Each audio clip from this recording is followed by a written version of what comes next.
Good morning. Following is an excerpt from an interview that I did back in 2015 as a participant in an online real estate mastery summit, where the subject of the summit was to name three things that a real estate agent can do to give them the best shot at the success that they dream of. I chose to make my talk about the know, like, and trust approach to real estate success. I have to apologize, the sound quality isn't the best, but go ahead and give it a listen, and I think you'll enjoy it. Thanks. The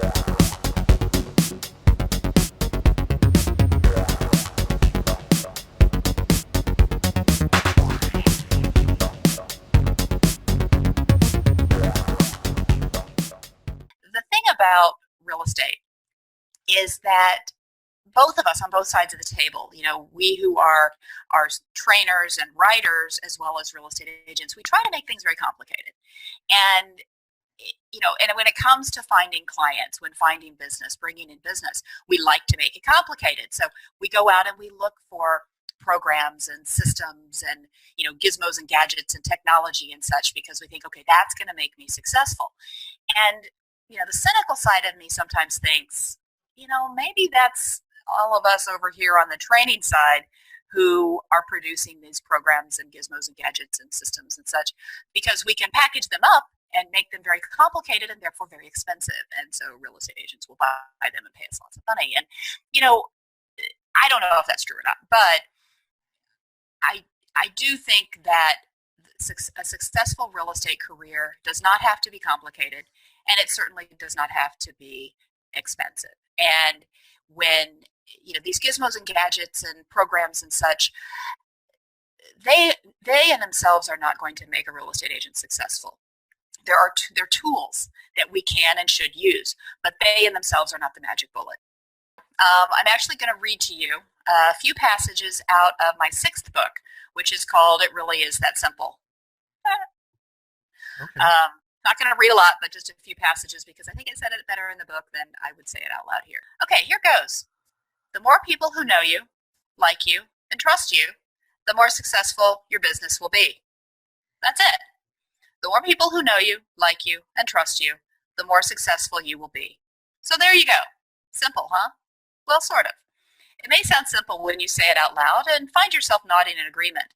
But interestingly, no, it doesn't seem all that simple to trust that this simple truth actually is the secret to creating and maintaining a successful real estate business.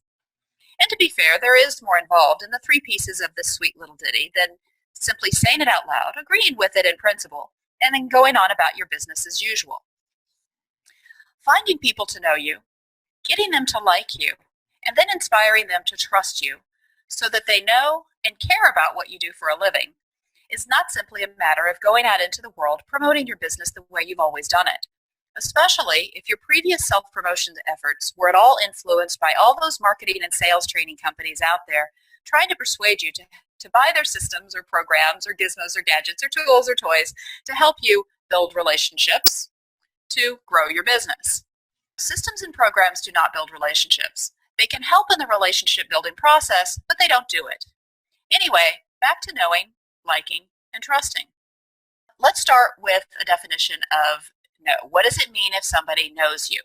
Well, it's pretty simple, like most of this is going to be. If somebody knows you, it means that they know who you are on a personal level, somewhat personal level. It doesn't mean that you're best friends. It doesn't mean that they would invite you to their wedding. It just means that they know who you are. They would recognize your face or your name, but because they know you personally, not because of your personal marketing. Okay, so that's all knowing means. Okay, doesn't necessarily mean that they like you, but they do know who you are. So then we move to the next element, and that is the like factor. What does it mean if somebody likes you? Well, it's kind of funny. It's actually more of an absence of disliking. It doesn't mean, again, that they love you. It doesn't mean that they even, think of you very often. It just means that when they do think of you, hear from you, or maybe even see you, they have a generally positive reaction. Okay, again, more of an absence of disliking than of liking. Of course, we would prefer that they, have a strong positive reaction, but it's not necessary for someone to know you and like you for them to just think, wow, that's the coolest person on the planet. They're my best buddy. Okay. Now we get to the trust element. And this is really critical. What does it mean if somebody trusts you? Well, it doesn't mean, what we're not talking about here is morality or ethics. It's not whether or not somebody thinks you have good morals or good ethics. Because frankly, if they don't think you're an ethical person, they probably don't like you much. All right. What we're talking about here is professional trust, not personal trust. So when we say that the more people who know you, like you, and trust you, this third element is referring to, does somebody believe that you will take good care of them or their friends if they hire you as a real estate agent or if they refer you to others? Professional trust, okay, not personal trust. Okay, so know, like, and trust. Now, to answer that burning question, how many people out there should or need to know you, like you, and trust you in order for you to be able to run a successful real estate business? Well, to me, the magic number is 200. Now, I don't have anything scientific to back that up, but just in my experience and just kind of common sense, if there are 200 people out there in your local community, somewhat local, who know you, like you, and trust you professionally, I really think that's probably enough for you to run a successful real estate business based heavily on those people who know you, like you, and trust you. So 200, let's shoot for that. So those in the audience, do a quick little, calculation. How many people out there in your world, your local community, do you think know you, like you, and trust you? Okay? So 200. The reason I make that point is that I think a lot of people, when they think about a sphere of influence-based business model, or what some people would call a know, like, and trust business model, they think they need to have 100, 200, 300 best friends. And that's not true. In fact, we're not going to talk about it today, but in my real estate business, the vast majority of my business came from people who were not friends, that they were people who knew me, liked me enough, and trusted me. So I think that's a kind of a misperception people have of this sort of real estate style, is that, oh, I've got to have 200 friends. I don't have 200 friends. No, you don't have to have 200 friends. So just as long as somebody thinks reasonably positive of you, which I'm going to give you some tips here in a minute on how to make that happen, you're good. You're good to go. Okay? So first question then, all righty, where do I go and find myself? 200 people to know me. We're going to start there. Okay. Well, anything that you do, any traditional real estate prospecting that you do, should result in people knowing you. Okay, so whether that's open houses, or you take floor time, or you walk your neighborhood, or you call for sale by owners or expired listings, or do general networking, any real estate prospecting that you already do or would consider doing, hopefully that's helping you to find people to know you, because I guess it seems obvious, if somebody is going to consider hiring you to be their real estate agent, then they're going to know you, right? Okay, so hold that thought. Now, of course, a lot of times when we're talking about finding more people to know you, we're thinking more of a social, more in your personal life, and that's certainly a biggie. So anything that you do out there in the world that puts you in contact with other human beings, okay, that's also great ways to find people to know you. Okay, I know that sounds kind of obvious, but so any of your personal socializing, whether that's going out with friends or attending social events or local events, going to the high school football game, volunteering at the animal shelter like I do a lot.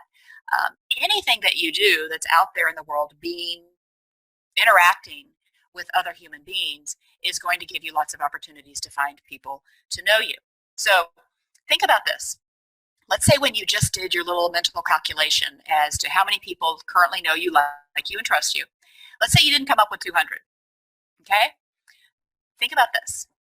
What if every single day, okay, let's say not every single day, let's say 5 days a week, 52 weeks out of the year, you find one new person to know you, either through your business, through your personal life, combination, but 5 days out of the week, you find one new person to know you.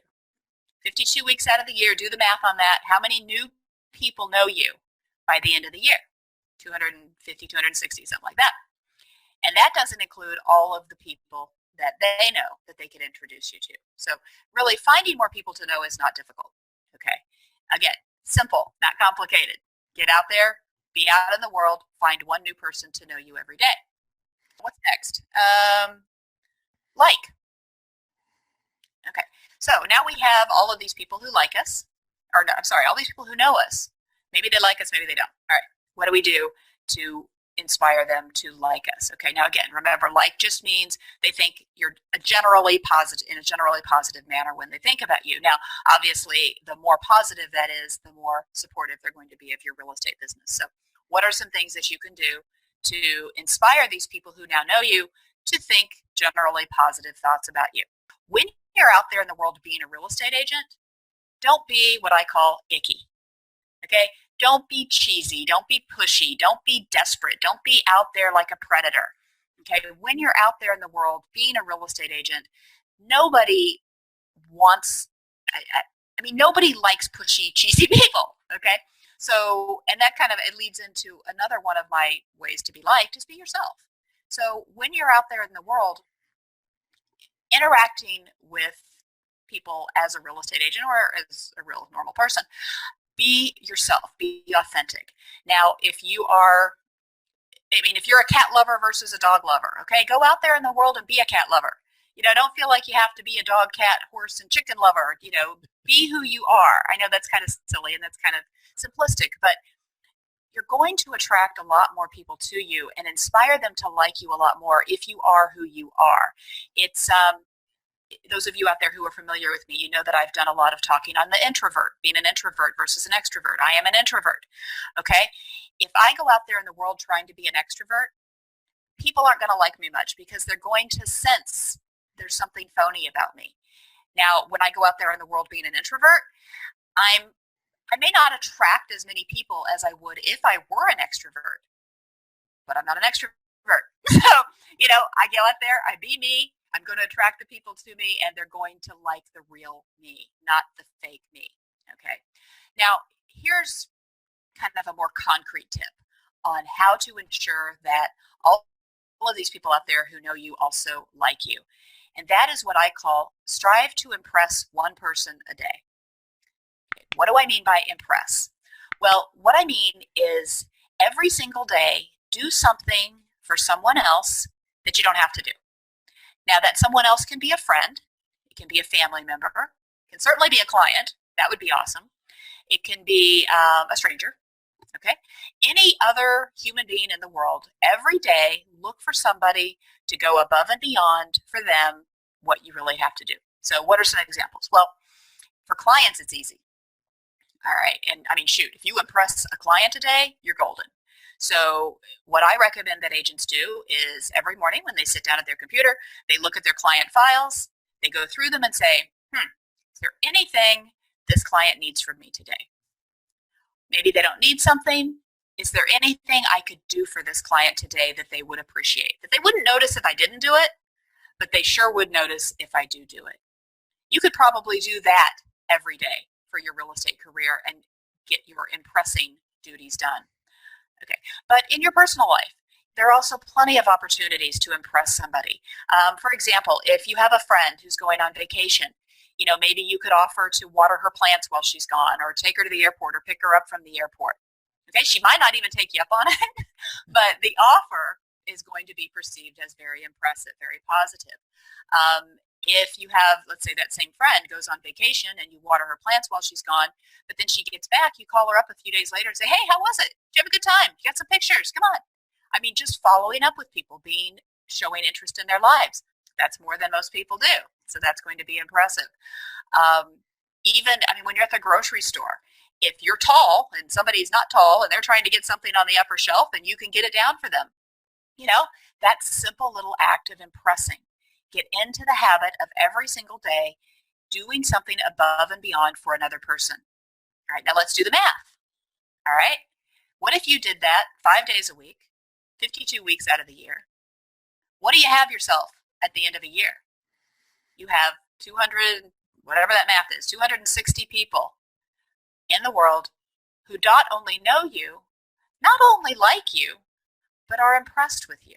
Some of the training programs tell you to call 30 people a day, which 29 and a half of them are going to be irritated, more than likely, with your call. So instead of having 260 impressed people at the end of the year, if you go with the, I'm going to call 30 people a day and annoy most of them, then you've got hundreds and hundreds, maybe thousands of irritated people at the end of the year who don't like you. So I think the impress one person a day is a lot easier and a whole lot more fun. Well, think about if someone impresses you. I mean, let's use the airport example. If I were going on vacation and one of my friends offered to take me to the airport, I mean, whoa, do you know how long that's going to stick with me? I'm going to think that person is awesome for years because they took me to the airport at 5:31 cold. I mean, when I lived in Denver, I remember a friend of mine out of nowhere offered to take me to the airport at 5:30 in the morning, and I still remember that. That was probably 10 years ago. So, yeah, impressing. Very cool. So those are just some ways to, help all of these people who now know you to like you and to kind of get in that mindset. Now, you know what? I forgot to say something earlier, and this is really important. And that is traditional real estate training encourages real estate agents to do the first, the know, right? Let me get out there and find a lot of people to know. I'm going to call people. I'm going to hit the streets. I'm going to go to networking events. I'm going to do everything I can to find more people to know me. And then they don't think about the like and the trust. They go straight to the, now I'm going to market to them. Okay. So now I have 250 people or 200 people who know me. I'm going to start marketing to them. You know what the problem is there? They don't care. Okay. They don't like you or trust you at this point. So they don't care at all about you as a real estate agent. Okay. So this is where the like and the trust really can they will make the difference. So, and I think this is where a lot of real estate agents prospecting activities have really crashed and burned on them, is because they've hit that no hard. Then they skip straight to the, I'm going to market to you now. Okay. All right. So where are we? Trust. All right. So here we are in the trust factor. And this is by far the most important element of the three in determining whether or not the people who know you and like you are going to think of you as a real estate agent that they would hire or refer. Now, there may be people out there thinking, wait a minute, wait. If somebody knows me and they like me, they trust me, right? Mm-hmm. Not so fast. Okay. Think about some of your friends. You probably have friends who you like a lot, but do you trust them professionally? Would you send business to them? Okay. I don't know about you. I have friends that I like a lot, but I would probably not be comfortable sending people to them to do whatever it is they do. Okay. This is where the trust factor comes in. And again, we're talking about professional trust, not personal trust. So now in the group of people that you know, let's say there's 200 of them, there are kind of two groups. There's the group of people who have used you as a real estate agent or know someone who has, and then those who haven't. So of the people who are familiar with you as a real estate agent, that's pretty easy to inspire them to trust you, to earn their trust. As long as you take great care of them during your real estate transaction together or take great care of their friend, that's really all it takes to earn your professional trust, because you've proven to them that you are a competent, trustworthy real estate professional. Okay? But what about all those other people who haven't yet had the pleasure of your real estate services, your exceptional, hopefully, real estate services? How can you prove to them that you are a trustworthy real estate professional? Well, good news or bad news, I don't know which, but the good news, I guess, is that people in general don't think that what we do is all that hard. They don't think that being a real estate agent is all that hard. So if you come across to people as what I call an RCHB, which is a reasonably competent human being, they will almost certainly assume that you are capable of handling their real estate transactions as well. Okay, but that's a big deal. It's bigger than it sounds, being an RCHB. So in our professional lives, I think it's pretty obvious that, hey, we should show up on time for our appointments, right? We should, if we borrow something, we should return it. We shouldn't curse like a drunken college student when we're out with our clients. Okay, we should, when we write letters, we write contracts, we write emails, that our writing should be clean. We should use proper grammar. We should use proper punctuation. We should, spell things right. Okay. If we say we're going to do something, we should do it, okay? And then we should also, again, with our clients, strive to be emotionally mature, okay? We don't want to just complain and whine and moan and groan with our clients if we expect them to think we're professionals, right? No arguments there. Here's the thing. All of this applies in your personal life too. When you are self-employed, one thing that we have to accept is that we're on display. And people will judge you by your behavior. Now, again, they may, if you don't do all of these things that I just talked about, be on time, okay? Don't curse like a drunken college kid. Do what you say you're going to do. Have decent writing skills when you're communicating. Those things may not be a big deal when someone is choosing a friend. It'll be a very big deal when they're choosing a professional to hire or refer business to. So, for example, punctuality. A lot of people have trouble with punctuality, okay? And they think, well, my friends don't care. My friends are fine with that. They think it's funny that I'm always half an hour late.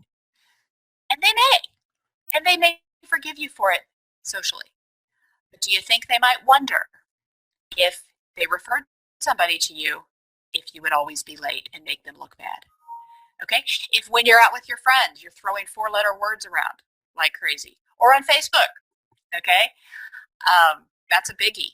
Your friends may think that's hilarious, but would they be willing to send you business if they worry that you might talk that way around clients? And they may know better, but they're going to wonder. I promise you, it's affected my referral patterns before. A biggie for real estate agents is doing what you say you're going to do when you say you're going to do it in your personal life. This was a big problem for me because I was very busy during my real estate career. If I told a client I was going to be there, I was there. But I can't tell you how many social engagements I didn't show up for. I canceled. I was late because I was just so important as a real estate agent and so busy, and my business came first, which it did. But do you think that my friends appreciated that? No. And I know that it hurt me. I know that it cost me business. So one thing that I strongly advise busy real estate agents to do is under-promise and over-deliver. So if you're not sure if you can live up to an obligation, don't make it. Okay? Then if you do show up, wow, that's really cool. Okay? But if you don't show up, you're toast in the credibility department. I do a lot of animal rescue. And there, in the 3 years I've been doing it, there have been 2 real estate agents who have tried to participate with the rescue group. I'll tell you, they were the flakiest people we've ever had. God bless them. They were nice people. I liked them, but they would stand us up constantly for business. And so I get that they were busy, but they left me hanging, and I didn't appreciate that. So would I hire them as real estate agents? No. And here they were out volunteering with an animal rescue group, probably in hopes of finding more people to know them and like them. And what they did was basically trash their credibility instead of enhance it because they did not fulfill their obligations. They didn't do what they said they were going to do. One thing I can promise you is that you're going to make a far better impression on people making no impression than a bad impression. So if you don't know if you can do it, don't say you're going to do it. So, and actually, that's it. That's my very simple approach to real estate success, basically. Just ensuring that as many people as possible know you, like you, and trust you so that they care about and will support your real estate business. And the title of my book, it really is that simple, truly. It really is.